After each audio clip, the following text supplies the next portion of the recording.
All right, welcome in. Happy NBA day here today. Crazy Tuesday. We got 11 games on the slate. A lot of good matchups here tonight. We are going to break down a few of them for you. We'll have some best bets. We'll hear what the contrarian gods have to say. And a very, very interesting total is on the board here. So we've got a lot to dive into, and we're going to do it with two of our favorites here at WagerTalk.com. As the prop god Andy Lang is in the house, as is R1L Steve Merrill, ready to talk some NBA here, gentlemen. And love the games that we got going on here tonight, because much like last night, Steve, you and I talked about the overreaction with the Milwaukee Bucks. Like, oh, Giannis is not playing. Let's move the line 8 points. That worked out very well for the Clippers there. We'll see if we have another one of those kinds of games coming up here, but you don't have to look much further than what the contrarian gods are looking at here tonight, guys, as they too smell something ain't right here, as the Boston Celtics now on the road, taking on the Cleveland Cavaliers. And of course, after the beatdown, Andy, that they gave the Golden State Warriors, right? There's no way the Celtics are ever going to lose a game. Well, 8.5 is what we see here. Now even starting to see some 8s in the marketplace. So what do you think about the Celtics? They just going to keep going scorched earth no matter where they play? I mean, at some point you got to just accept them for who they are. Maybe this is what they are, an unbelievable regular season team. I obviously they're not going to keep doing this, but I mean, these wins, they're not close. I mean, they're lighting it up. We do have to wait and see what's going on with Porzingis and Jaylen Brown, though. It's making some of the bets a little bit difficult, especially in the props market. Good sign is that the books do have props numbers available for them, so that would lead me to believe that they're probably going to play tonight. But again, if you're betting on the game, I would take a little bit of a wait and see approach. So for that reason, I guess I would say, yeah, the 8.5 does make sense. But if we're being responsible here, we're just going to wait and see what Jaylen Brown and Porzingis do. If they play, yeah, it makes it hard to lay these points, because this is just it's a Boston Celtics team that keeps rolling, especially when Porzingis plays. I mean, look at these the scores of the last few games that Porzingis has played in: 138 to 110 win, 117-99 win, 116-102 win, 129-112 win, 136-86 win. I mean, these are not sneaking by; these are absolute blowouts on paper. So if they get their full squad, yeah, it's hard to take these points, even though the Cleveland Cavaliers are really good on defense. If Porzingis and Brown are in, I would strongly look at Porzingis over 1.5 made 3-pointers. He's been doing this really, really well. He only had 2 games in the entire month of February where he went under this total. He was 1 of 2 against Philadelphia, and he comes back the next game against Dallas and goes 4 for 8. So this is a great matchup for him on the outside. He can stretch the defense of Mobley and Jared Allen. So wouldn't surprise me if he had quite a few attempts. He's played Cleveland twice this year. He had 6 3-point attempts in both those games. If he gets 6 attempts tonight, I would be very, very happy to have an over 1.5 over made 3-pointers tonight. But yeah, we got to wait on Porzingis and Brown, in my opinion. Yeah, look, you look on the other side, Merrill. It's no bargain for the Cavs either. We know Donovan Mitchell and Max Strus already ruled out. LeVert and Okoro looks like they're still questionable here. Judging from what we've seen from the Cavs over the last 9 games, 4-5, 1-8 against the number. It has not been great, but isn't this exactly the kind of spot you would want to look at them in? Or do you think the Celtics just going to be running over everyone here? Well, I mean, it's obviously a contrarian play for the reason you just mentioned. I mean, Cleveland's in terrible current form. Boston looks as good as any regular season team in recent history. The problem is I don't want to try to catch that falling knife, and I think Cleveland right now is a falling knife. And as Gabe Morency and I, the opposite, we coined the phrase "dodge a speeding bullet," and the Celtics are a speeding bullet right now. So you have the the best of the worst. However, you're looking at it both going head to head tonight. Boston's 11 straight wins, but keep in mind they were on a 7-2 straight up run about a few weeks ago when they had gone 1-8 against the spread. So it looked like the Celtics were cooling off there in late January through the first half of February. But since the last game before the All-Star break, when they beat Brooklyn, they've now gone 6-0 straight up in ATS. So the second half, they've been reborn. They were on a terrible 1-8 point spread run before the All-Star break. So I don't think that's a coincidence that they've turned it back on. And I also don't think they're going to overlook Cleveland. You know, Cleveland's one of the up-and-coming teams in the same conference. And just like they had a focus spot against Golden State, I think they have another focus spot here tonight. It's also the first of 5 straight road games. Always believe teams want to get off to a good start on the road. So I think that's another reason this could be a focus spot. And then on the other side, like you said, Cleveland's only covered once their last 9. And if you look at the teams they've beaten recently, the Wizards, the Pistons barely beat the Mavs, who have been horrendous defensively recently. And they beat Chicago, who's been one of the worst offensive teams in the league the last few weeks. They've gone 0-5 straight up in all other games recently. And the Celtics have now won 80% of their games this year. They're 48-12. That means they're going to on a projection to be about 65-17 or 66-16 to finish the regular season at that pace. This really is as good of a team we've seen in the regular season. And it's not a fluke. They shoot the ball extremely well, 49% from the field. They take 42 3-pointers a game. Let that sink in. They average 42 3-point attempts a game, and they hit almost 39% of them.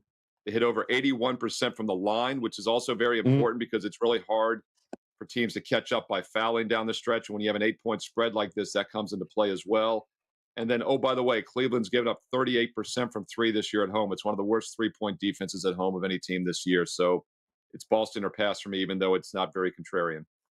Yeah, it's a they look to be taking the end of the regular season extremely seriously here, Boston, and they don't care. It's scorched earth for them here, but we'll see if they can continue to roll there tonight. We do have a pretty good featured matchup here that is loaded with names on the injury report as well. But judging from the numbers that we're seeing in the market here, maybe one big name will in fact be going. Dallas and Indiana, 2 teams that could absolutely use a win.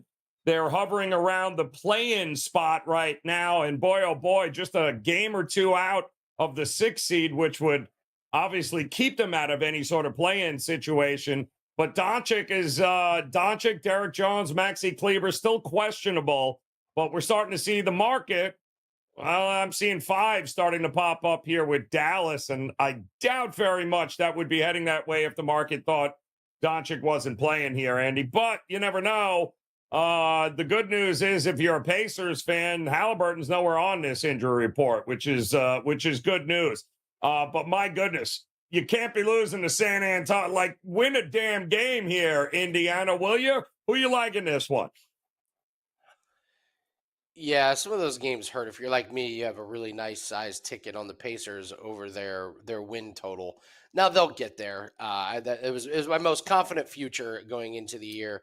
I had a heart attack when Halliburton pulled that hamstring. I thought, like, oh no, rip up the ticket. But he looks fine now. But yeah, you're right. I mean, not only losing to San Antonio, but losing by 12, getting boat raced by New Orleans, that hurt. I mean, they've lost 3 out of 4, so not great. I will tell you, here's an interesting stat that has been talked about in Indianapolis the last few days. So Tyrese Halliburton hit 10 3-pointers in the All-Star game. That's awesome, right? In the 6 games since then, in real games, he's hit 9. He hasn't even equaled his total. 41 attempts. He's hit 9 of them. He's 0 for 12 in the last couple games. So that'll do it for why you're struggling to beat teams like the Spurs. And because of that, I'm going under 2.5 made 3-pointers for him tonight. I got to see it. He's in a really bad shooting slump. So maybe starts passing the ball even more than he normally does, maybe a few less shots. Only 1 Pacer game since the All-Star game has he gone over this total. So I'm sure this game will be higher paced. This is a Pacers team that really hasn't gone over this total. I think they've gone over 1 time since the All-Star game. It was that crazy high-scoring game against Toronto, but they're not putting up as many points as they were before the All-Star break. So I think the market hasn't quite adjusted yet. If Doncic plays, which it looks like he will, it's probably going to be more high scoring, but I would lean a little bit more towards the under on this game and under Tyrese Halliburton 3-pointers. Yeah, I absolutely agree. You got to show me now, right, Therese? Let's go, because you haven't been doing it as of late. But it's an amazing spot for Indiana. I mean, with Doncic staring us on as a questionable here, Merrill, in this spot, and I'm getting 5 right now.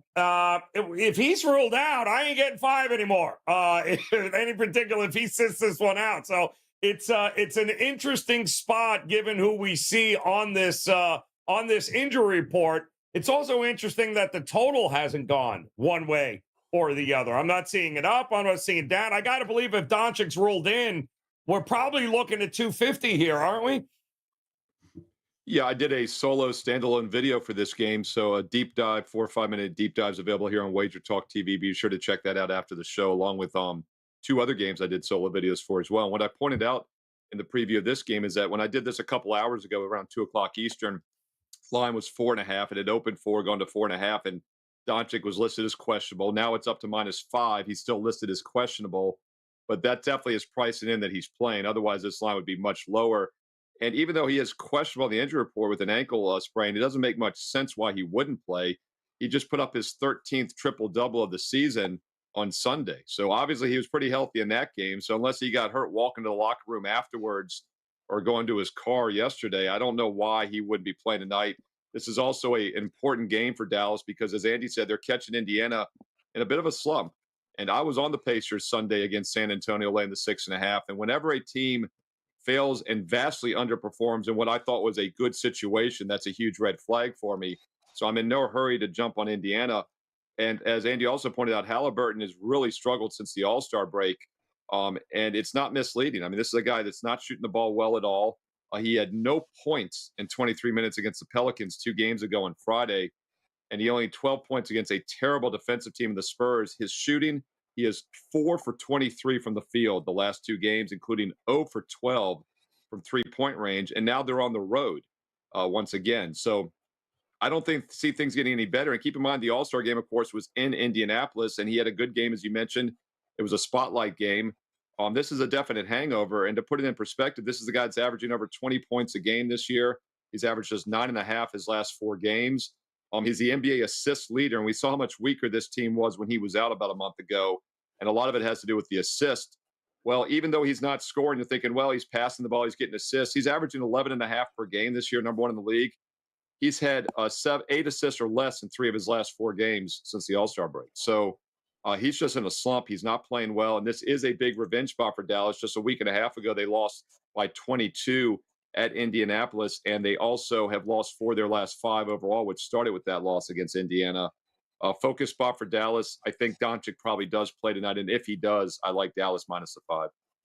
Don't understand why he's even remotely listed here, as they are battling right now to stay out of the damn play-in spot out of the West. I mean, this is East versus West, too. It's not even the same conference. So I don't know why he would be sitting here if he's got an opportunity to be able to get a much-needed W.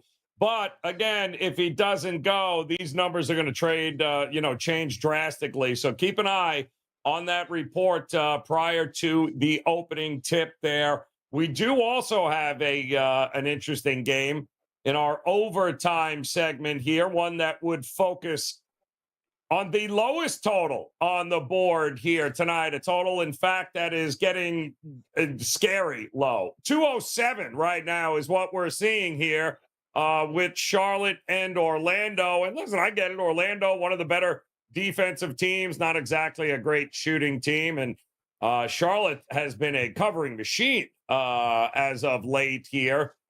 It just feels like, wow, is this?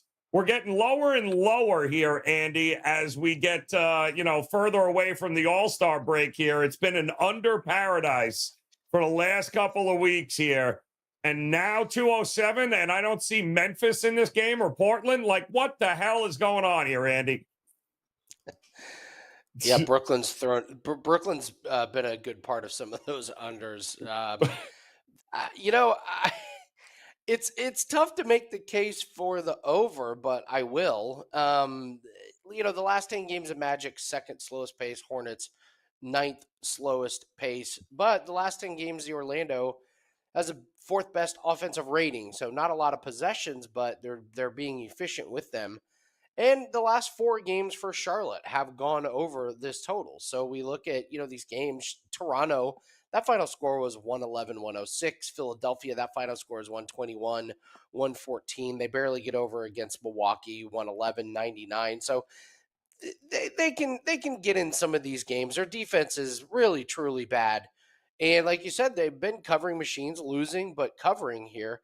So it's just, gosh, is this such a low total? Like, really? You both can't get to 103, 104 in this one? So, yeah, I guess I would lean the over. I can't say it's a really strong opinion, though. Favorite prop in this game is a number that the books have not adjusted for. That's Franz Wagner and his point total. I'm going to take his under 20.5.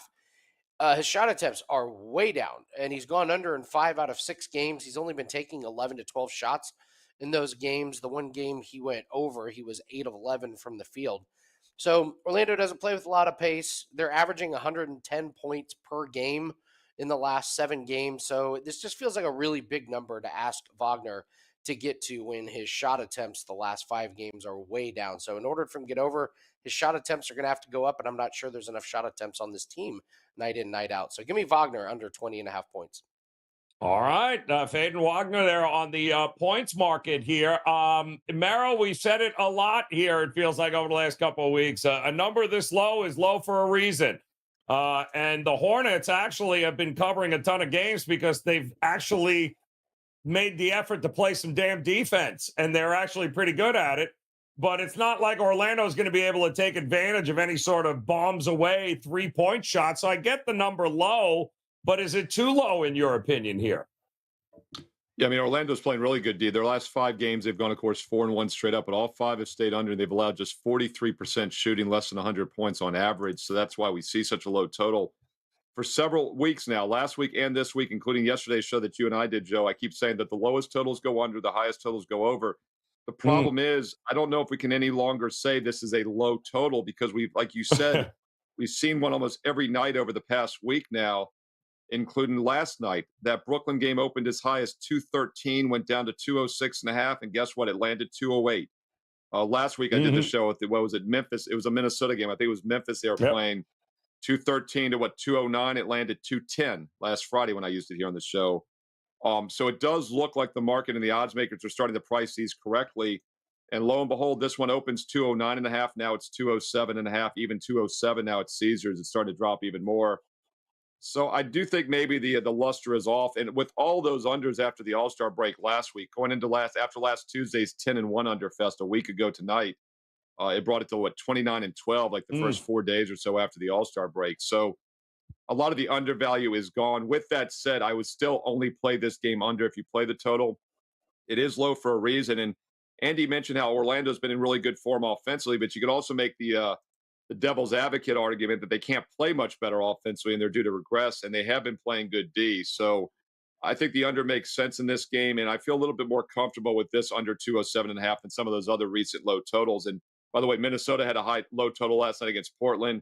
It went over. So we are starting to see some of these low totals go over, but I think this one probably stays under tonight. Yeah, the bad look. Look at some of those team totals in this one too, as well as the Hornets certainly not lighting up the offensive scoreboard, but quite honestly, neither is Orlando. So it's an intriguing spot here tonight with a low total tonight. All right, so we've got a couple of games here we broke down for you. Want to send a big shout out to those joining us live here in the chat room as we got Titan CT in the house. Catch you slipping. PC, the Professor Chris hanging out here as usual. Big Daddy, appreciate you guys. Don't forget to hit that thumbs up for us. And if you're new to WagerTalk TV, make sure you hit that subscribe button. We certainly do appreciate it as we get ready to focus on some dogs here tonight, because there are plenty of ugly ass dogs here tonight. So Robert, let's see what we got here tonight on the card. That's my dog. That's my dog. That's my dog. That's my dog. And anybody got to say anything, you let me know. That's my dog. All right, let's check out some of this ugly ass. We gave you Hornets, Raptors, Spurs. Well, no, Spurs are on a winning streak. What kind of dog is that? Oh, my God. They're going to run the God, the team is awful. The Cavs, the Pistons, the Hawks in a dog spot, the Pacers, and, of course, the absolute dumpster fire known as the Phoenix Suns are also a dog here. So this is quite disgusting, Andy, across the board here tonight with some ugly, ugly dogs. Which one might be barking for you, though? It really is ugly. I mean, look at these teams. Yeah, the Suns. You're like, oh, okay, they've got talent. Who do they play tonight? Oh, at Denver, great. Oof. Pacers. Oh, I'll take them. Halliburton's really good. Not recently. The Hawks give me a break. No way. Pistons, you're not doing that. Cleveland Cavaliers, you want to get in front of the Celtics? No way. Spurs, no shot. Nets +1 doesn't count. Raptors, I looked at. But the Pelicans, when they win, the Pelicans either win by 20 or they just lose outright. Like they're not really in close games here. So as gross as it gets, I'm going to the Hornets. We talked about the total. It's a low total, so I feel like if these teams end up, kind of around in between the 110 to 100 mark, those points just get even more and more valuable. And this team's been good covering the spreads. They lost to Toronto, but that was only 5 points. They covered against Philly. They got beat pretty bad by Milwaukee, but that's just a big talent discrepancy. So I'm just not sure this Orlando Magic team is in a position to be favored to win by 9. I know that they've been doing it recently, but there's Detroit in there. There's Brooklyn that's been awful. The aforementioned Hawks as well. They barely beat Detroit. So I'm going to go to the Hornets. I think this game's low scoring. I will take a shot with Charlotte to kind of hold your nose, play them close, lose but cover. I'm with you, Andy. Last 13, 9-3-1 against the number, and one of the top cover margins in the league here. So it's not a fluke. They're covering a ton of games here. So getting 8.5 at home is certainly interesting with that low total. Merrill, you got a few disgustingness on this card here tonight. Is there any one dog that is just so gross that you have to pick it?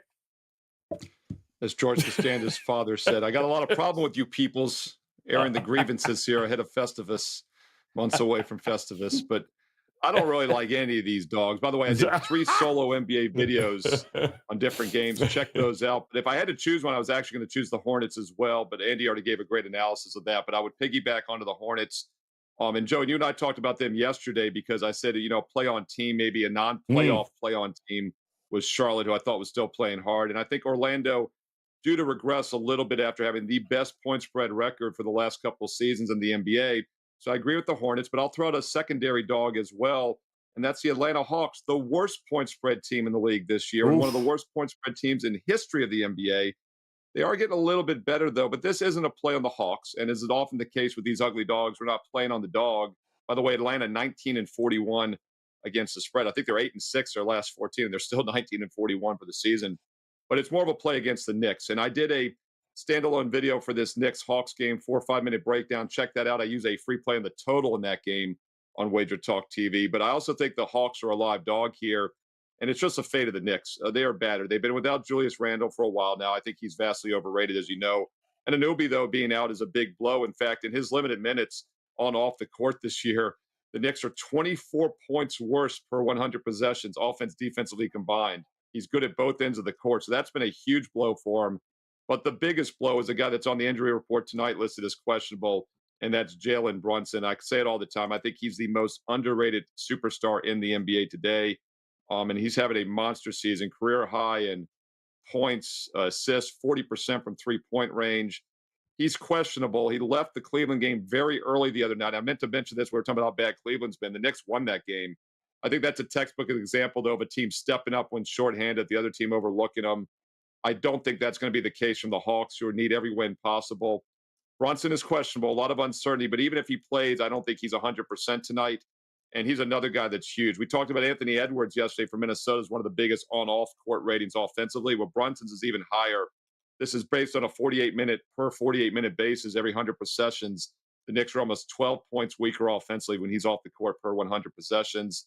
And I think already being shorthanded with Anunoby and Randall out, this is a shell of a team right now. I think the Hawks are a live dog tonight. And how bad does the market hate Atlanta, Merrill? Because, like you said, like Brunson in all likelihood ain't playing this game. And they're still laying 4 points in this game. They still might go off as a dog if he's announced out. I mean, is that possible? Exactly. The market hates Atlanta. 19-41 against the number on the season. I'd hate Atlanta too. It makes all the sense in the world, but no Brunson. I'm kind of with you. I will just mention this too, as much as it pains me, because I know they're going to win. But the Miami Heat we should not be laying 11.5 points to the Detroit Pistons. I'm just saying it now so we can go on record. It's only 217 points. The total's not moving. 11.5 points. What? Because Miami wins by No. Stop it.